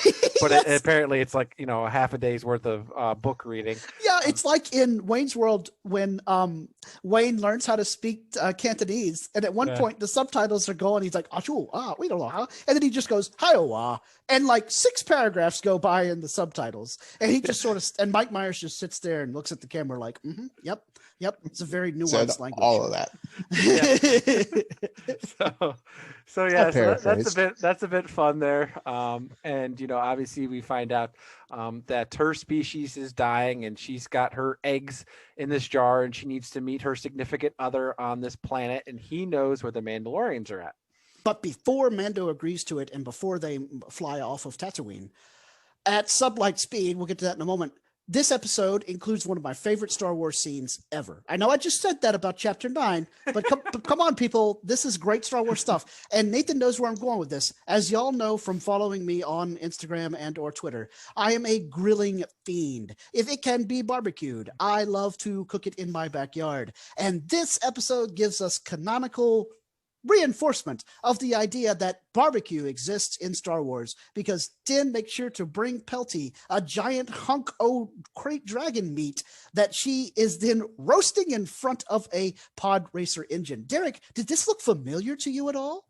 Well, not just that. I like her character even more because she likes hers cooked medium rare. That's right, baby. Because that's a great way. But yes, Derek, with no maggots. Please tell us where. And maggots are now Star Wars. Maggots are now canon as well. But Derek, please tell us: did you see someone else cooking with a pod racer engine recently? Yeah. Well, I'm trying to remember. Fill me in, Scott. Did you get to see that at Galaxy's Edge? I know there's a section of Galaxy's Edge where someone is cooking with a pod race engine, but maybe you didn't. Maybe that part was closed. No, that was either closed or that might have been in the, as I mentioned, the marketplace area that I didn't get to go into. But now that I'm thinking about it, it might have been in one of the rides, in the Millennium Falcon ride. I don't know where it is in the park. Yeah. I just have seen other people talk about it, and I've seen photographs of it. But anyway, we get to see an awesome scene in The Mandalorian Chapter 10 where Miss Mato is grilling out some crate dragon meat in front of her pod racer engine, and the Treadwell droid, another Easter egg, Treadwell droid from the original trilogy, is back there helping to turn the thing and manipulate the meat and keep it from burning and all. And Baby Yoda is just drooling over the stuff. Yeah, I think we don't have pure confirmation here, but it seems likely that Yoda's species is straight up carnivorous. I will just tell you this though, because obviously he doesn't show up in the credits. Favreau and Filoni completely missed a meta character they could have put in here, played by Alton Brown.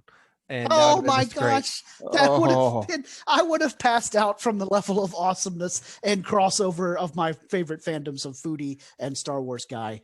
I almost did from the scene of roasting the crate dragon meat. I was like, this is so epic. Like if it was like on like a television show in the background and that was what the droid was doing, trying to follow a recipe. Oh, you guys. In the Star Wars Lego holiday special later this month, they need to have Alton do a guest voice in the background of a cooking show, because it'll be a double Easter egg. One, for Alton Brown as a cooker, a foodie guy. Secondly, there was a cooking show segment in the original holiday special. Come on, it'll be so epic. All right. They might not have enough time to get back on that, but maybe the Force will be strong and they'll put that in there, Scott. Hopefully they've already thought about it. Yeah. Yeah.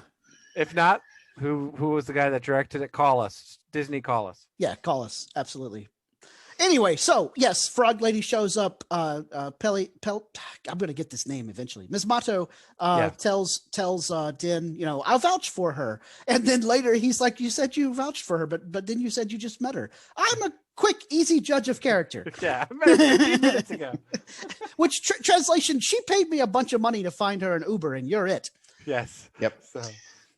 And obviously, as you kind of talked about it, they can't go into hyperspeed because apparently hyperspeed will destroy her eggs which is really, I guess, a little quick way of saying going too fast will microwave.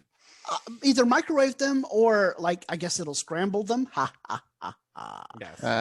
Anyway, but yeah, that's an interesting storyline development for future Star Wars stories. Certain species, or in this case, at a certain stage of their life cycle, species that cannot travel through hyperspace because it's dangerous to them. What if there's, and this opens up the possibility of, there's a whole species that for all of their life cycle, they cannot survive at hyperspeeds. Like they can't live in the pocket dimension. So they can't travel faster than light. What would their societies look like in the Star Wars galaxy? As a writer, I'm fascinated by the possibilities of this whole, we can't travel at hyperspace, it's dangerous for us. Well, we always have to simply get Morgan Freeman. It's the Mando driving Miss Daisy. Or Miss Frog Lady. Yes, driving Miss Froggy. So we get a bit of an interaction here as they're leaving and they're flying through space, and basically says, prepare for a rough, long trip, right? And then when they're talking, he's like, I don't understand you. She's going on about something, and he just says, buckle up. Yep. And then obviously we find, at first I thought, like, okay, Baby Yoda was going to, send something with these eggs, but we find out he's just hungry. Yes, the scene where he waddles over to the canister in the cargo hold of the Razor Crest, and he's putting his hand up on the thing, and I'm like, uh-oh, Mita, he's going to eat these. And she's like, he is not going to eat them. Look, the music is mischievous. The music is filled with wonderment, not mischievous. He's not going to eat them. He's just curious about them. And then he puts his hand up on the thing, and he uses the Force, again, in an instinctual, almost reflexive way, to pull the food closer to him. And Mita's like, look, he's just curious. I'm like, I don't know. So we come back a few seconds later, we cut back to the cargo hold, and there's Baby Yoda reaching in the deviled thing. Eggs. Oh, the pickled eggs. Yes, it's like pickled eggs at an old bar. It's like Mo Sislak is over there. Hey, Baby Yoda, you going to pay for them eggs? Anyway. I mean, he just eats the whole thing too. It's not even like he chews it. He just it's like, hey, these don't hungry even have hippos. Yeah, I was watching the episode for the second time today with my girlfriend Andrea, and when she saw him eyeing those eggs, she immediately said, "He's not going to eat them, is he?" Of course, I've seen it once already. I'm like, no comment. Keep watching. Yep. Now, Mita made a good point. As the episode goes on and Baby Yoda eats more than one, even though Mando keeps telling him, like the classic dad that can't control his kids. No, I said no. And in the cookie jar. Put it back. Drop it. Anyway, so Mita goes, you think the Frog Lady would know how many potential children she was transporting? At some point, isn't she going to look in the tank and go, hey, what happened to the other 4 eggs? You're eating my children, Well, at first I thought as he was swallowing them whole, he was like going to transport them and do something, which he could still end up doing at this point. We don't know. Maybe he'll puke them back up and he'll keep this them is separate. Baby Yoda. But I would assume at this. Yes, I'm just saying it could be that 1% that could happen, right? They might redeem Baby Yoda for not being, a frog egg scrambled, Nope. Baby Yoda does not understand that he is eating potential people. It's just funny though. And these are unfertilized eggs. This is not really that much different than us eating chicken eggs. Oh yeah, we could have chickens grew up to be sentient beings. Yep. Or even more so like caviar, because they don't have shells. And like robot chicken and they're part robot. Yes, cybernetic chicken. No, it's the Jawa that was part robot. Yeah. It's a scrap jaw motito. What do you get if a Jawa and a chicken merge? I feel like that's a setup for a terrible joke. So yes, I don't know. That was the question, right? So, anyways, a real clucking bad time. Clucktoony. So, anyways, the Mandalorian needs to transport Frog Lady to another planet in the same sector, and this brings up an interesting quirk that happened in Empire Strikes Back as well. Apparently, you can get from one planet to another in this galaxy without going faster than light. Yes. Which in our home galaxy, the one in the far, far future from that one, you couldn't really do that because even at the speed of light, it would take years to get to the nearest star system, much less an inhabited one, if any such exist, because we don't know yet. Aliens, call me tomorrow. Anyways, but apparently he can get to a nearby planet just using sublight speed. Yep, and this is a classic example of don't try to apply real physics to the Star Wars galaxy, because, as Nathan said, that shouldn't be possible in a sufficiently old galaxy. I could make a little side trip here and talk about how if the galaxy in Star Wars is younger, the stars might all be closer together because they haven't had as long of time for galactic drift. But I'm not going to get into the weeds like that because this is not the kind of thing that you need to apply to Star Wars. So Right. instead, Mando starts heading out, and he basically tells her, strap yourself in, let's all take a nap because it's going to take a while. And he closes his eyes to go to sleep when he is rudely awakened by Trapper Wolf. Yes. Nathan, did you scream like a little girl that you're fanboy? No, I scream like a big girl. Okay. Yes, I was extremely excited to see the return of Trapper Wolf for multiple reasons. Obviously, Dave Filoni is back. Yay! But also, it's neat to see characters tie in from previous seasons. And, it's a world where people actually live and interact with each other. We don't have characters that are created just to show up one time and never be seen again. I mean, we do have those characters too, but not all characters are one-time characters. Not only that, though, too, there's actually somebody that makes a special appearance first time. Yes, a noted actor from a show that I'm not familiar with called Kim's Convenience, but also a big time member of the 501st cosplaying crew is the guy who is playing Trapper Wolf's co-pilot, as it were, or squadron mate. And his name is absolutely escaping me at the moment. So you guys talk amongst yourselves about cool X-Wing stuff while I look him up real quick. Yeah, and he actually did. Yeah, most I didn't of even know the this talking. until Kevin. Yeah, I didn't even know that until Kevin posted stuff. So, which was kind of a spoiler alert. But obviously that was really cool. Again, so much to Favreau and Filoni for including the 501st. He's actually from the Canadian Garrison, apparently. But just so much, love and support for the fans. Again, somebody that, is part of the 501st and then yet gets to be official Star Wars canon. That is just so much awesome, so much kudos to those guys. And it just continues to show why as true Star Wars fans, we just appreciate what they're doing right now. Yes, and Trapper Wolf's squadron mate is played by Paul Sun-Hyung Lee, who is a big-time 501st member and a Canadian-Korean actor known for Kim's Convenience and also a soap opera up there in Canada called Train 48. Now, Trapper Wolf did have a different helmet than he did in his first appearance, which I noticed because I'm still trying to put together a Trapper Wolf cosplay, and I don't know if this means that I need to get two helmets or I can just you one. need to pick, is it season 1 Trapper Wolf or season 2 Trapper Wolf? No, you're not helping me here. I need an excuse to get two helmets. Right. Good times. All right. Well, Derek is jettisoning off in the escape pod here from the Drunken Gungan because he's got a few errands to run because we got to make sure to keep ourselves in plenty of coaxium. So, Nathan, let's power through the rest of this chapter of The Mandalorian and moving on to when Din tries to pull a fast one and tell the guys from the New Republic, Trapper Wolf and his co-pilot, that oh, I'm sorry, I can't give you a transponder because I'm pre-Empire, so I'm grandfathered in. But these guys don't go for it. They remind him that the Empire is gone, and the New Republic wants everybody to be running a transponder, which is basically like the transponder here in aircraft on Earth that transmits your call signs and your call letters and your regulation to be out there flying amongst, in this case, the space lanes.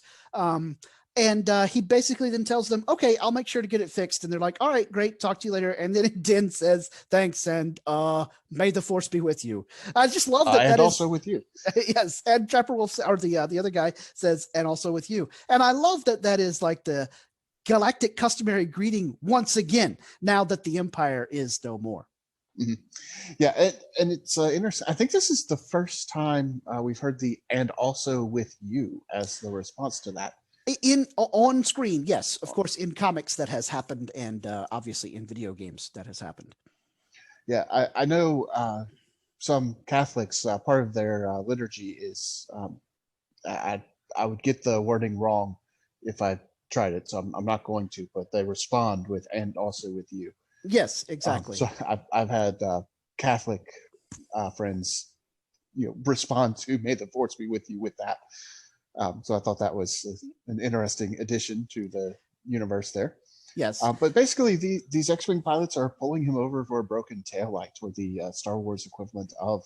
Mm-hmm. And of course, this is the Razor Crest, and we find out that we knew beforehand, but they find out, hey, this is the same ship that attacked one of our prisoner transport ships last season, or from their perspective, a few cycles ago.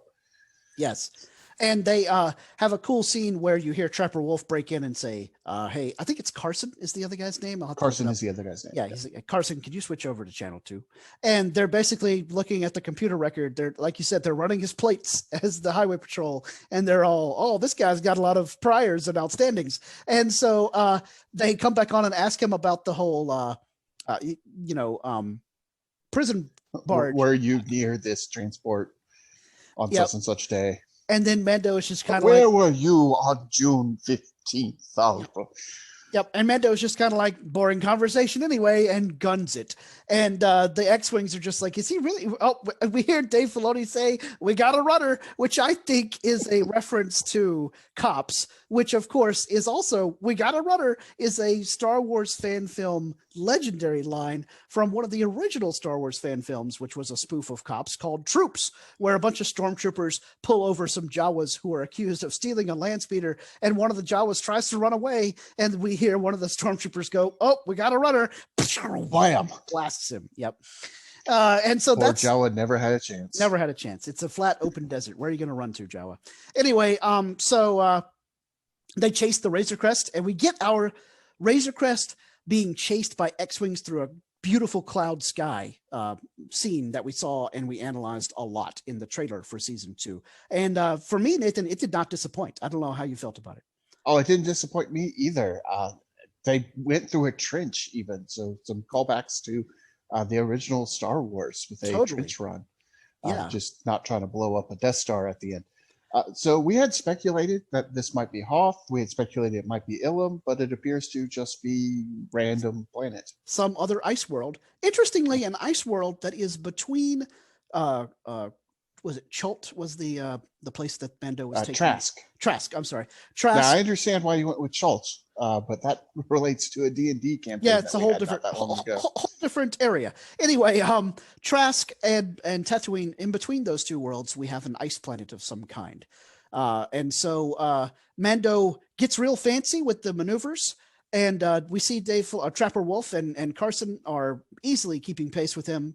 And they basically are on the radio, don't make us do it, Razor Crest. Just come on, stand down, because they don't want to kill him. That's not how the New Republic wants to operate. But they will if they have to, basically.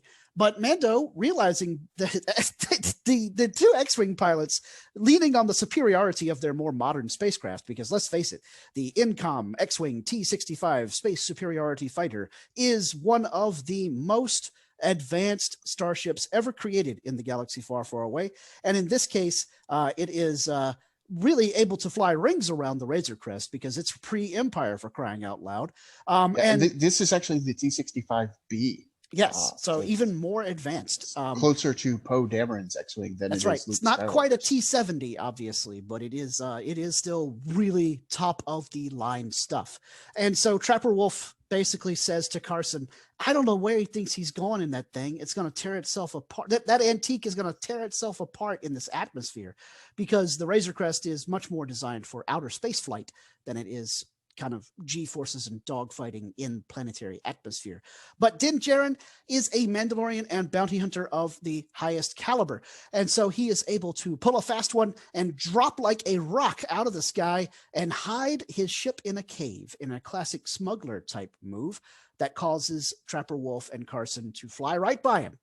And it would have worked too if it hadn't been not for that for the floor Yes. not being entirely stable. I'm not sure this cave is entirely stable. Yes. I actually really loved the scene of him shutting off the engine and hiding behind a rock, because it felt like we were watching a little bit of Smokey and the Bandit brought to you by Star Wars, which is a great callback to the fact that Star Wars and the Bandit are contemporaries from the early 80s.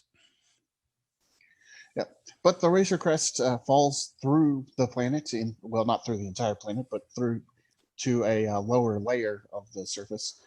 And we see this gigantic hole that has been punched into the side of the Razor Crest when Mandalorian checks the hole there. And it's not going anywhere. No. Plenty of damage to the ship after it crashes. Hull integrity sacrificed. One of the laser cannons is broken open and leaking hydraulic fluid, a nice green goop. And then, of course, there are some cracks and scratches on various other parts of the ship. And also, I do believe that the cargo bay door is a little messed up. Mm-hmm. And that would track with what we saw in the preview in the trailer, where we see the Razor Crest flying through space with the cargo door open and clearly has been beat up somehow. It would appear that the way it was beat up was by crashing into this planet. So Din gets out and starts trying to make repairs. He tells the frog lady it's going to be a while. But before he gets out to start making repairs, he basically informs her, we're just going to have to wait a little while before we can figure out what we're going to do. But she is adamant that they don't have time to wait. That she's sitting there watching him go to sleep with his arm around Baby Yoda once again to try to keep Baby Yoda from sneaking over there and eating more of her eggs. She puts her cloak around the eggs and keeps pointing to a readout on the device to try and express to Din that it's running out of power. And if she doesn't have enough juice, that her eggs will all die. But he doesn't perhaps she was pointing out that, hey, not all of my eggs are still in here. No, I'm pretty sure that she was trying to point to the little power readout, but maybe you're right. Maybe she was. But at least Baby Yoda has some cover here, or the child has some cover here that maybe some of the eggs were lost in the crash. Yeah. Yeah. Not that I've been eating them. Yeah, that's the ticket. Yeah. Anyway, Din goes to sleep, but then is awakened by a horrible voice from his past as Zero, the psychotic protocol droid, starts talking to him again. First of all, it was cool that Zero's head and parts were still hanging on the wall of the Razor Crest. That's a neat callback to season 1. And second of all, I loved the idea that while her species cannot have their eggs travel at hyperspeed, obviously Frog Lady is advanced enough to understand how to fix a droid. Because she repairs Zero to the point where she can use him as a translator. Because apparently every protocol droid is fluent in over 6 million forms of communication. And one of those forms is how to speak frog. Well, this does in a way tie back all the way to the Phantom Menace. When Qui-Gon ran into Jar Jar, he asked, "Are you intelligent?" And Jar Jar responded with, "Me I speak." And Qui-Gon the ability to speak classically says, not necessarily mean you have intelligence.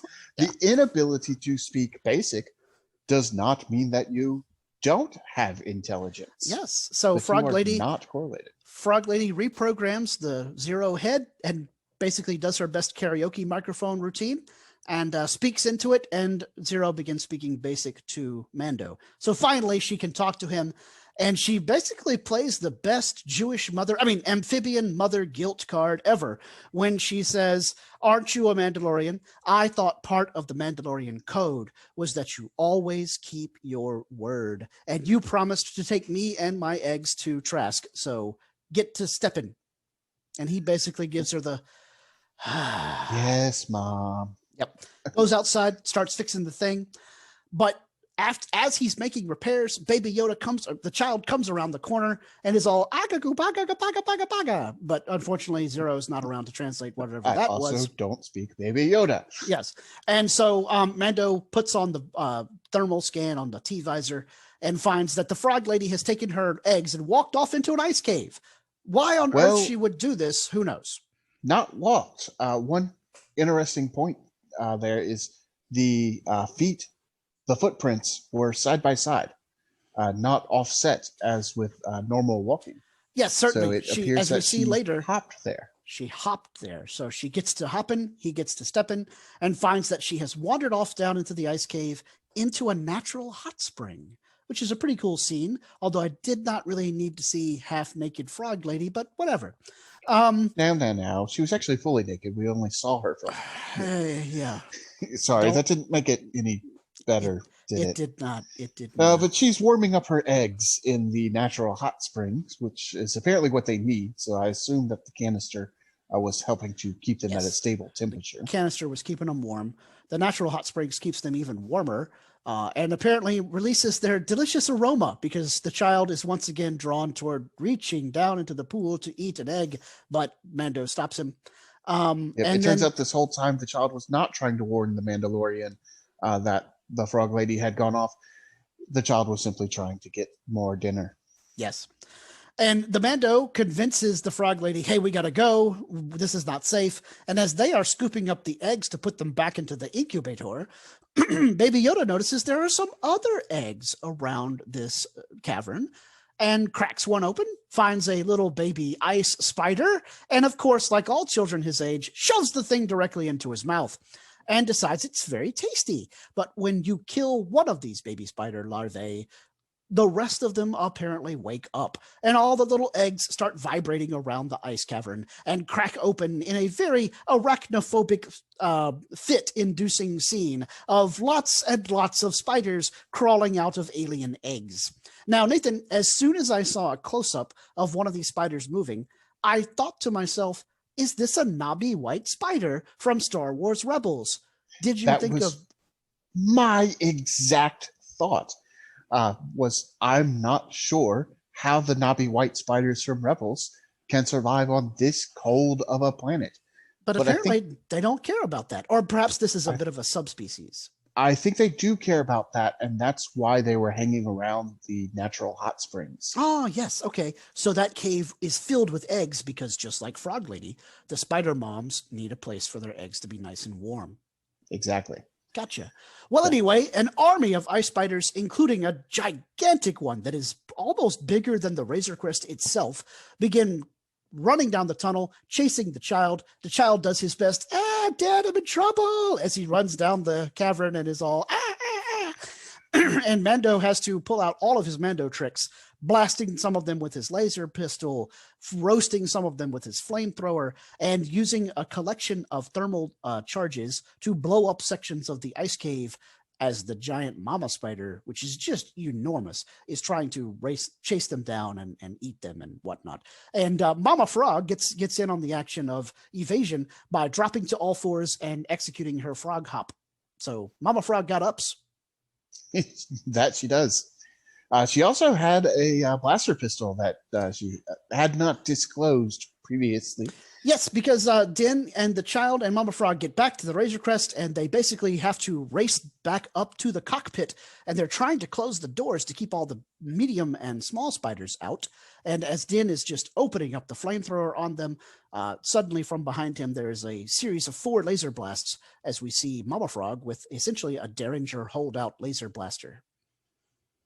Yep, it looked like one of the knobby white spiders was going to eat the child's brain. It landed on his head, and the child just could not figure out, how do you get this thing off? I was curious why why didn't the child just grab it and eat it? You know, I don't know. His arms are kind of short. His head is kind of big. I'm not sure he can reach. Maybe. It would have been really funny, though, if during the big fight scene, you see Mando roasting, Frog Lady blasting, and you see the child just eating them as fast as he can. Ooh. Obviously, the child eats a lot. He does. Because at this point, he's eaten several eggs, a spider and is still hungry. And just when it looks like our heroes are toast, and Mama Spider comes and starts punching holes in the windshield of the Razor Crest, laser fire from just off screen opens up on the spiders and starts killing them off one by one in large swaths of energy. And Mando eventually walks back outside, and we see friendly neighborhood X-Wing highway patrolmen have returned. Carson and Trapper Wolf have arrived, landed their starfighters in this cave, which is pretty impressive, and have opened up the cockpit, pulled out their, I'm going to guess, A180 blaster rifles? That sounds right. I'll have to check it in a second. But and then they're shooting. They're certainly big. They're not blaster pistols. Right. It's certainly not an E11 blaster. It's more like what Poe uses. Yeah, I think that's an A180 blaster rifle, which we saw mostly in the Rogue One behind the scenes, or action scenes, as the quote unquote rebels at that time using the A180. Yes, Cassian Andor uses one, Jyn Erso uses one, etc. And that's the gun that you can reconfigure. Where how we saw Cassian have the pistol sniper mode. Yeah, right. Yeah. But the A280 might be what they were using. Regardless, rapid fire, yeah, blowing up all of the Navi white spiders, allowing the Razor Crest to, well, not to take off because it's still in bad shape. Yes. They blow it up and they save Mando, and they basically tell him, we're going to let you go with just a warning, because even though you helped bust a prisoner out of the prison barge, you did risk your life to try to save the prison guard that was there, played by Matt Lanter. Yeah, basically they said, hey, we watched that episode from the first season. So we know what was going on. I thought it was more that they watched the security footage that they got from the prison barge. It reminded me of in the original Star Trek. They had a pilot episode with Christopher Pike as the captain, right? But then they didn't air that episode on television. But later they reworked it into another episode where it was, we're checking out the security footage from several years ago. Yes. Yeah, yes. And basically watched the other episode as the security footage. So they tell Din they're going to let him go because he tried to save the guard's life, and also he helped recapture Blurg and all those guys. Sorry, that's not his name. Mr. Krabs, whatever his character. Yes, Mr. Krabs. We'll call him Mr. Krabs. Yeah, he helped recapture Mr. Krabs and Bill Burr and all those guys. Excuse me. And so Din, being the consummate professional that he is, then says, great, how about I forego the bounty on those criminals in exchange for you guys helping me patch up the Razor Crest so I can get out of here. How about you fix that tail light and we won't blow you out of the stars next time we see you. Yeah, he's there. That's essentially what their response was. Put a transponder on that antique and we won't blow you up. And they get in their X-Wings and defying all kinds of laws of physics and just relying completely on, we have anti-gravity technology, because they do. They hover their way down the cave, turn almost vertical, and fly up out of the broken ceiling. Good times. Now, Mando apparently can patch up the windshield. When the Navi White Spider broke holes through the windshield, I thought for sure he's got to get some help to fix this. But apparently he can at least patch up the windshield and pressurize the cabin so that they can get to their next stop on Trask. Yep, and as they are able to make liftoff, and they break the atmosphere, and they head toward Trask at sublight. And right before he decides to just go back to sleep again, he tells the Frog Lady, if any more X-Wings show up, or if that door gets ripped off its hinges, wake me up. And she's like, what? What?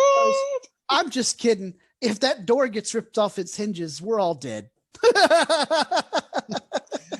I thought that might be a kind of subtle jab at The Last Jedi when gigantic hole was blown into the bridge and almost everyone was dead. Yeah. But somehow Leia used the Force to survive. Indeed. Yeah. And I think it may have been a little bit of a joke about that, but either way, him saying, I'm just kidding. If that door gets ripped off its hinges, we're all dead was hilarious. Yeah.